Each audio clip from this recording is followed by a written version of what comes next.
Just drawn to a close. We will start off this press conference with an opening. We today announced the kickoff of Exercise Steadfast Defender 2024, which commences next week and runs through May.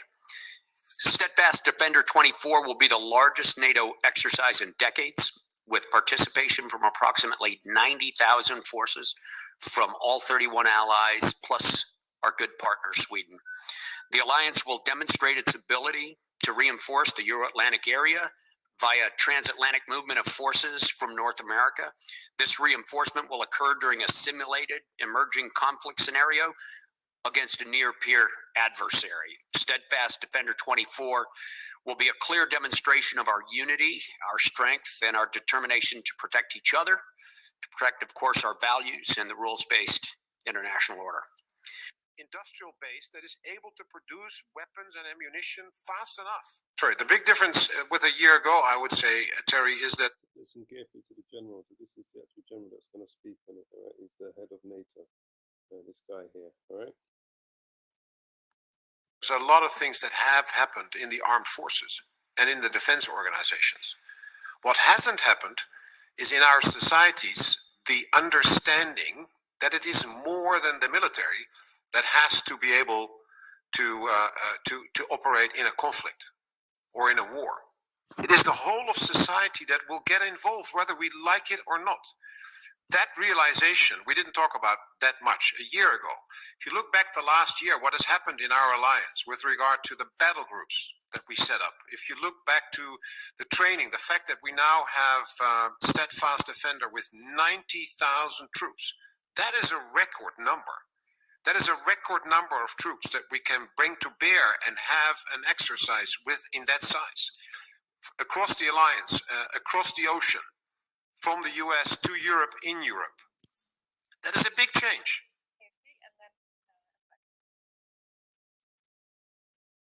Thanks a lot. I guess for Admiral Bauer or for General Cavoli. People find it a surprise and as a result buy a radio on batteries. That is great. It is part of the package that the Swedish government is talking about. You need to have water, you need to have a radio on batteries, and you need to have a flashlight on batteries to make sure that you can survive the first 36 hours. Things like that. That's simple things. But it starts there. We're talking about the first 36 hours of a nuclear strike. Let's rewind that. For you to survive the first 36 hours of a nuclear strike. This is what he's speaking of, right? A flashlight on batteries to make sure that you can survive the first 36 hours. Things like that. That's simple things. But it starts there. The realization that not everything is plannable, not everything is going to be honky-dory in the next 20 years. I'm not saying it is going wrong tomorrow, but we have to realize it's not a given that we are in peace. And that's why we have the plans. Thank you all. It's not a given that we are in peace. That's why we have the plans. We play that one more time. Listen carefully. For those of you that don't believe that this war is coming, this war of Armageddon is coming, World War III. Is going to be honky-dory in the next 20 years on batteries to make. The Swedish government is talking about. You need to have water, you need to have a radio on batteries, and you need to have a flashlight on. You need to have water, you need to have a radio on batteries, and you need to have a flashlight with batteries. So they're telling you to get ready for this, because this is what the elites are doing. The elites are building their bunkers. They're preparing. The elites, the multimillionaires, the billionaires are preparing for this because they know this is coming. We know it's coming through Bible prophecy, right? On batteries to make sure that you can survive the first 36 hours. To make sure you can survive the first 36 hours. The first 36 hours of what? Of a nuclear strike. This is what he's referring to. The first, to make sure you can survive, because the radio, so you know what's going on. The torch, because you're going to, all power will obviously be gone, so you can, to see what's going on in your own house, and if you've got a basement and that. And water to survive. The main stable of survival is water. All right, you can survive without food, but not water. I think water is 4 days, food is like 2 or 3 weeks. All right, this is what he's telling you. Get ready. It's like that. That's simple things. But it starts there. The realization that not everything is plannable, not everything is going to be honky-dory in the next 20 years. Not everything is plannable, not everything's going to be honky-dory in the next 20 years. This ain't going to take 20 years to happen. This is going to happen, I believe personally, within the next 24 months. All of these things, all of these events are going to take place, Lord willing. All right, but we all understand and we know that the microchip, the mark of the beast, must be in play first before they fire the actual nukes. Nukes won't be fired until the mark of the beast has gone global. I'm not saying it is going wrong tomorrow, but we have to realize it's not a given that we are in peace. And that's why we have the plans. Thank you all It's very not much. a given that we are in peace. That's why we have the plans. I want to give all the praises and the glory to Yahweh, Bahasham, Yahushai, Bahasham, Rakah, Kadash, Babylonians, to the apostles and to the elders of Great Millstone, Shalom, to the hopeful elect of the house of Israel, the remnant, as the Bible says, many are called, few are chosen. The chosen are the elect, the remnant of the children of Israel. Lord willing, we make it. We call ourselves the hopeful elect. So, as you've heard it from the donkey's mouth, I've been hearing, reading stuff and this, that, but I just wanted to hear, I wanted to find a video where he actually speaks on it, and this is it. This is the video where he actually speaks on it, all right? So, a couple precepts. So I wanted to do a couple of videos today. I'm going to go into Daniel's chapter 4, verse 17, one of my favorite books in the Bible, because it predicts the end and it predicts the salvation of the children of Israel, the elect, the remnant. So Daniel's chapter 4, verse 17. Yeah, we are in the NLT. No problem. We'll do it from the NLT. For this has been decreed by the messengers. The messengers are the angels of the Most High. It is commanded by the holy ones, the angels, so that everyone may know that who the Most High, who is Yahweh, that's the Son, that's the Father of Yahushai. The Son is Yahushai, the Father is Yahweh. Know that the Most High rules over the kingdoms of the world. Know that the Most High rules over the kingdoms of the world. He gives them to anyone he chooses. He's getting ready to give the reins over to Donald Trump, Babylon the Great. Lord willing, that's what it looks like. Looks like the Most High is getting ready to give over Babylon the Great to Donald Trump. And I want to do a video on that later. He gives them to anyone he chooses, even to the lowliest of people, the bases of men. In the King James, it would say, even to the bases of men. So the Lord has given this kingdom over that we're in today, over to the bases of men, to the lowliest of people, which are the Edomites. They are the rulers of this kingdom. We jump down to verse, I think, 32. It reiterates this point. It says, you will be driven from human society, talking about Nebuchadnezzar. This is what happened to him. You will live in the fields with the wild animals, and you will eat grass like a cow. 7 periods of time will pass while you live like this, while you live this way, until you learn that the Most High, that's what rules over the kingdoms of the world and gives them to anyone he chooses. So this kingdom, this world that we're living in today, is given into the hand of the wicked, right? Job 9:24 says, the Most High rules over the kingdoms of the world and gives them to anyone he chooses. So we can 100% clarify that this kingdom is given into the hand of the wicked. Just so you understand. Come on. Job 9:24. The earth is given into the hand of the wicked. The wicked are the Edomites, so-called white man. He covers the faces of the judges. The judges are the children of Israel, starting from Yahushai, right? He's the main judge. He covers the faces of the judges thereof. That's why they gave you white Jesus. They covered the face of the main judge, Yahushai, who the world ignorantly calls Jesus Christ. If not, where and who is he? All right? So we know the Most High gives the world to whoever he chooses. All right? He rules over the kingdoms of the world and gives them to anyone he chooses. And who is he giving the earth to? The earth is given into the hand of the wicked. So who gave it to the wicked? The Most High, Yahweh, in preparation for his greatest part of his plan, of his prophecy, is the destruction of Babylon the Great, World War III. So we're getting ready for this event here, Revelations 18. But the nations are getting ready for the war of Armageddon. So Babylon is getting ready to be destroyed. But what the Lord is doing is he's doing, I think it's Isaiah 34, because that's specifically talking about the destruction of Babylon. The Most High's wraths against the nations. Come near, ye nations, to hear, and hearken, ye people. Let the earth hear, and all that is therein, the world, and all things that come forth of it. Why? For the indignation, the righteous anger of the Lord, which is Yahweh, the Most High, is upon all the nations, because they're all going to be involved in this war, right? And his fury is upon all of their armies, right? He has utterly destroyed them. He has delivered them to the slaughter. So when I say all the nations are going to be involved in these wars, I'm talking about the nations that the members of NATO that are going to come up against the alliance of the Russians and the Chinese and the North Koreans and the Iranians. You know, they're going to have an alliance of countries on that side. And then you've got all of the members of NATO that are going to be fighting on one side. That's what I mean. So when it says his wrath is upon all, it's going to affect all of the nations, this war. But the main players are going to be the beast, NATO and its members, against Russia and its allies. All right. It says, their slain shall also be cast out, and their stink shall come up out of their carcasses, and the mountains shall be melted with their blood. Parabolic language for the amount of blood that's going to be shed. And this is the point we want to get to. All right. Because this is what we're talking about.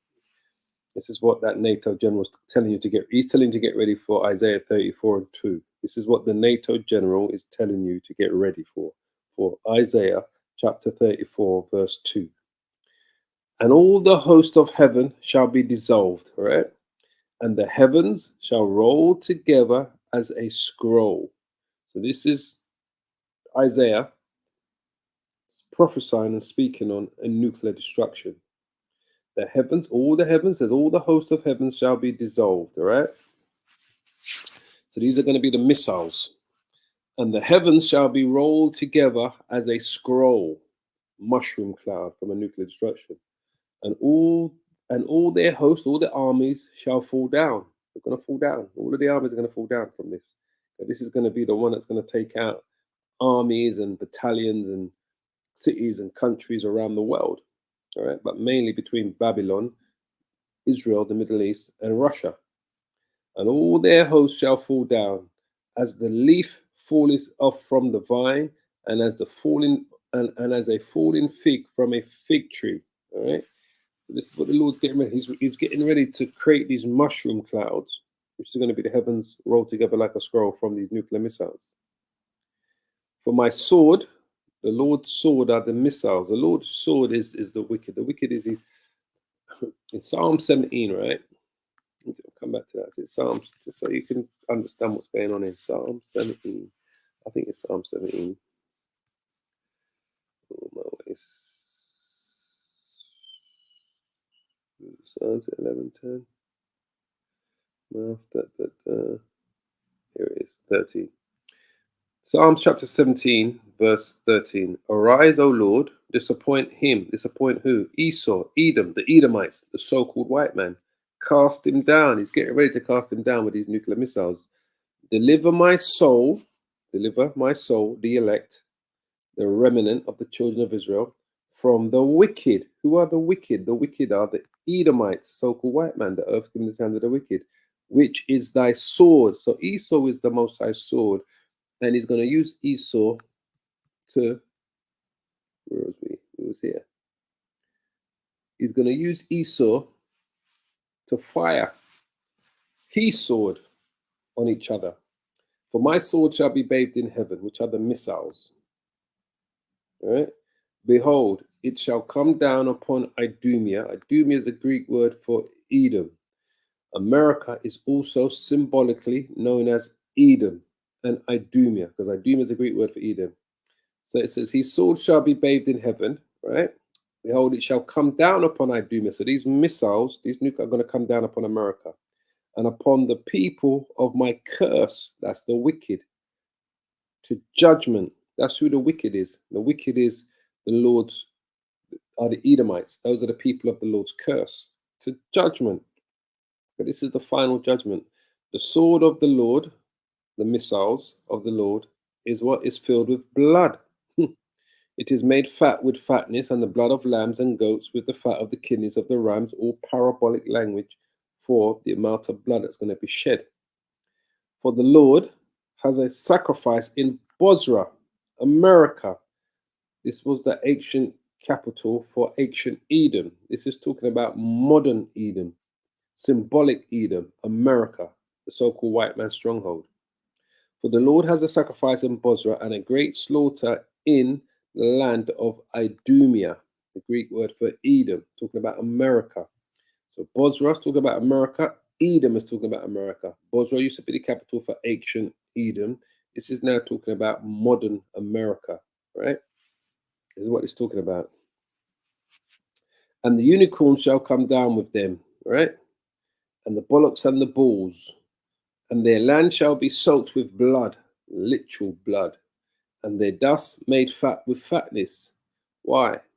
For it is the day of the Lord's vengeance. That's what the Most High is getting ready to take vengeance on these nations for what they've done to the children of Israel. This is what you must understand. The underlining fact for all of these things that are going to take place is for what the nations, starting with the Edomites, so-called white man, did to the children of Israel. For the Lord to deliver the remnant, to save the remnant, the elect of the children of Israel, from amongst the nations around the world and out of Babylon the Great, he has to judge the nations, starting with Esau. That's why it says it's a day of vengeance. And the year of recompenses. Why? Why is it a day of vengeance and a year of recompense? For the controversy of Zion. Who is Zion? Zion is the 12 tribes of Israel. Zion are the Israelites. Zion is another symbolic word for the children of Israel. Let's quickly look it up. So what's the controversy of Zion? Transatlantic slave trade. That's the main controversy. They stole your identity. They gave it to another set of people, called them Edomites. They called them Jewish. That's the controversy. They gave it to another set of people that call themselves Jewish, so-called white people, which are the Edomites, and they stole our identity. They enslaved us. They incarcerated us. They murdered, raped, pillaged. They came and committed genocide against the Native American Indians, who are the 10 lost tribes of Israel. So Zion means parched place, another name for Jerusalem, especially in the prophetic books. And remember, Jerusalem was a people before it was a place. Israel was a people before it was a place. This is what it's talking about. The controversy of Zion as a permanent capital, a mountain of Jerusalem, Zion. Sunny place that the Zion, the higher, the southern hill on which the city of Jerusalem was built, including most ancient parts of Mount Zion. Very often used by the prophets and poets for Jerusalem. They are also poetically called the daughter of Zion, the children of Israel. Poetically called the daughter of Zion. And are the women of Jerusalem, can sometimes be referred to the women of Jerusalem, once followed by the Zion of the Holy One of Israel, i.e. sacred to him. That's who we are. We are the Zion of the Holy One of Israel. So they're telling you to get ready. We're telling you to get ready because we know for a fact that this is coming. But before this comes, the microchip. So we're in World War III, but we're not into the phase where the two main players are come head to head with each other. But this is where it's all heading. And the demonic spirits gathered all the rulers and their armies, right? So Satan is working overtime for the Most High. He gathers all of the rulers and their armies to a place with the Hebrew name Armageddon. That's where they're going to be gathered.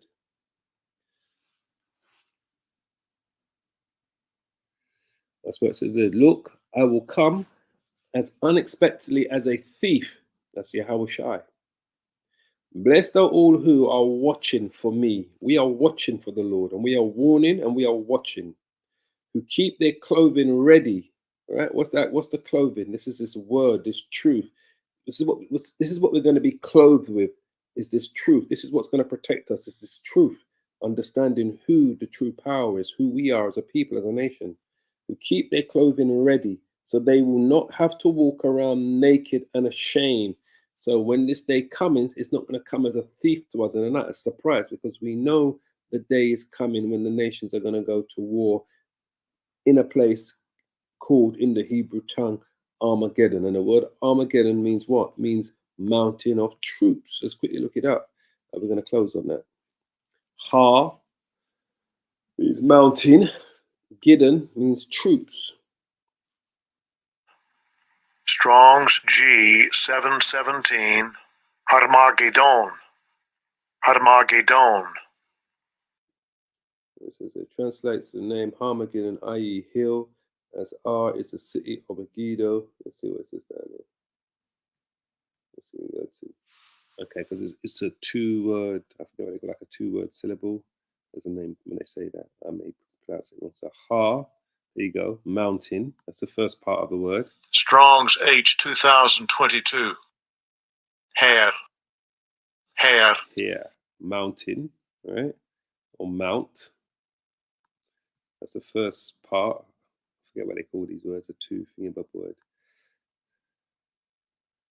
Megiddo. It says this is place of crowds. They should say troops. Place of crowds. It's going to be a place of crowds. There's going to be a crowd of troops. Let's see if we can go right to the root of this word, to the etymology of this word. There you go. Assembled by troop. See? So they know what this word means. There you go. To gather in troops or crowds. So what is the Lord doing?